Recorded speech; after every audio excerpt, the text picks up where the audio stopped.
2024 deve terminar como o ano mais quente já visto no planeta Terra. A informação foi dada hoje pelo Centro Europeu Copérnicos. Ainda segundo o observatório, o último mês de novembro foi o mais quente, superando o ano de 2023, que já tinha terminado com recordes. No Brasil, o calor intenso levou o país à pior seca já registrada na história recente. Claro que a estiagem traz consequências para as pessoas e para o meio ambiente. E o que isso representa para o nosso futuro? Para analisar esse cenário, a gente faz conexão agora com o professor da FGV Direito Rio e da Escola de Economia da FGV de São Paulo, onde lidera pesquisas e projetos sobre clima e transição verde, Daniel Vargas. Daniel, boa tarde. Obrigado por estar com a gente aqui. É realmente um cenário que a gente já previa diante desse ano que foi realmente muito quente e muito seco, né? Falava há pouco com o Vitor que essa chuva que vem agora vem como um alívio, na verdade, diante de todos os meses anteriores que foram muito difíceis, né? Como é que você classifica esse novo recorde de um ano tão quente para a história do nosso planeta, que parece ser até algo irreversível? Boa tarde, Jonathan. É um prazer participar com vocês uma vez mais. É um marco sob diversos sentidos. O primeiro deles é que, há muitos anos, a ciência e o Pacto Político Global fixaram uma espécie de teto de segurança na elevação da temperatura do planeta. E esse teto foi justamente a marca de 1,5 graus Celsius de elevação da temperatura desde a Revolução Industrial. A partir do momento que a gente cruza essa marca, a gente já começa a experimentar as consequências nocivas dessa alteração. Um outro problema associado é que, na verdade, todo o esforço global de coordenar os compromissos para reduzir emissões, ele foi ancorado nessa meta, no objetivo maior, de assegurar que a temperatura não cruze 1,5 graus. Agora, ela cruzou. Então, de certo modo, isso coloca em xeque também o sentido ou a maneira como nós vamos colaborar para que cada um reduza suas emissões e se comprometa com essa transição que nós todos precisamos fazer para garantir que as mudanças do clima não nos impactem a todos. Daniel, a gente tem uma audiência muito ampla aqui no Conexão. A gente fala desde a pessoa mais capacitada no tema até a dona Maria, que está em casa agora passando roupa e assistindo a gente.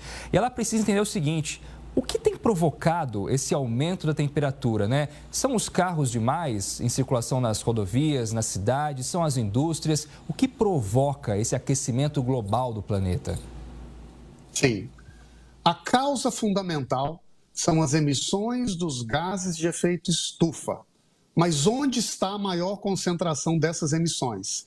Na queima de carvão nas usinas termoelétricas dos países temperados, como os Estados Unidos, a Europa e a China, e também na queima do petróleo, que é uma fonte importantíssima de emissão dos gases de efeito estufa, que é utilizado, por exemplo, no transporte. Então, se nós pudéssemos reduzir o problema, esse problema está concentrado à queima de carvão da energia e à queima de petróleo dos transportes, sobretudo dos países ricos, China, Estados Unidos e Europa. São países que poderiam fazer algo para reverter essa situação, não é? Inclusive, essa é a demanda da comunidade internacional e em vários acordos que já foram feitos até hoje para tentar reverter esse aquecimento do planeta, né, Daniel? Exato. Há mais de 30 anos, em 1992, o mundo se reuniu no Rio de Janeiro, na chamada Cúpula da Terra, e fixou o primeiro compromisso global para que a gente ataque esse problema que é comum. Não adianta só um país reduzir a emissão e o outro continuar emitindo. Mas, sobretudo, e esse era o acordo naquela época, não adianta ninguém se esforçar se Estados Unidos, China e Europa fizerem os esforços para reduzir os seus gases de efeito estufa. Com a passagem do tempo, a gente começa, de certo modo, a entrar numa zona de perigo, porque os esforços desses países parecem não ser mais suficientes por si só. E isso também tem provocado, ao longo dos últimos anos, uma pressão contínua sobre diversos países e sobre outros setores da economia.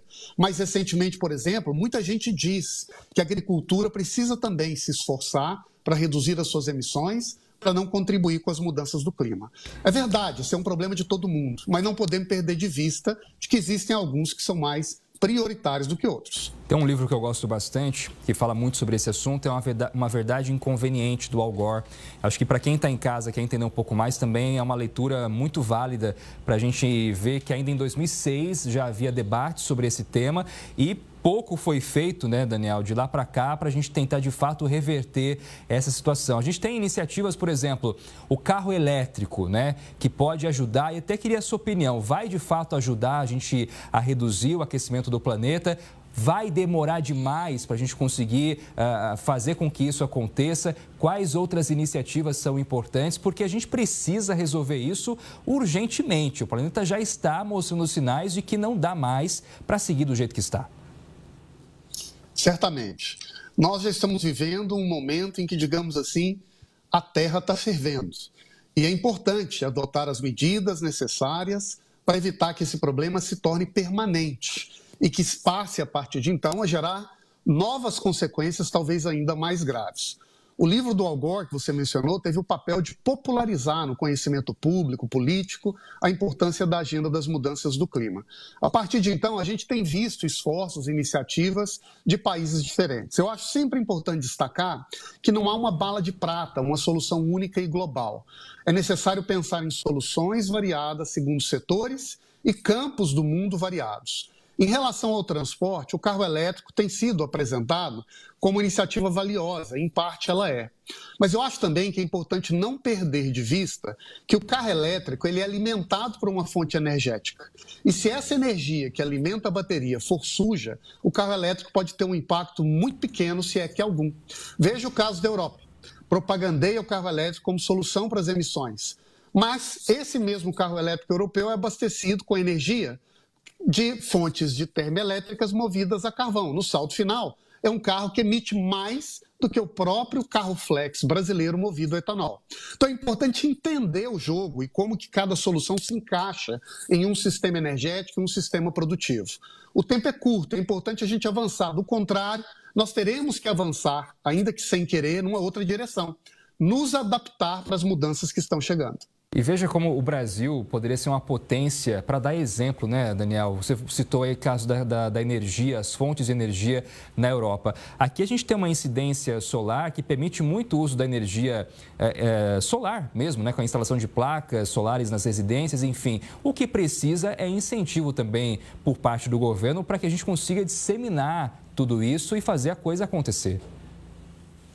Olha a situação. Hoje, a Europa tem 17% da sua matriz energética renovável, que são essas energias limpas, que não provocam impacto ambiental.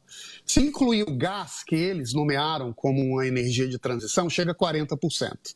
O Brasil, atualmente, possui 81% da sua matriz energética renovável. A verdade é que nós somos um ideal que a Europa, com muito esforço, conseguirá atingir. Isso não significa que nós não tenhamos os nossos problemas e as nossas oportunidades.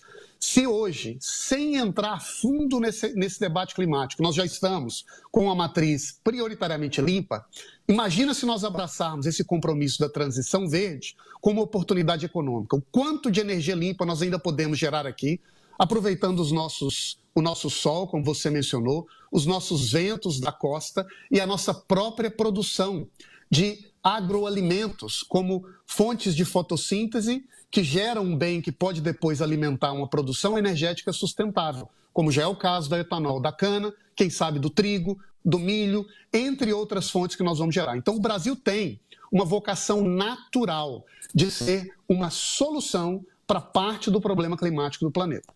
É por isso que toda segunda-feira a gente está aqui discutindo medidas que podem ajudar o nosso planeta a sair dessa crise climática que pode ser irreversível a depender do tempo que as nações vão levar para conseguir colocar em prática o que é fundamental de ser colocado. Daniel Vargas, obrigado, boa semana para você e até uma próxima.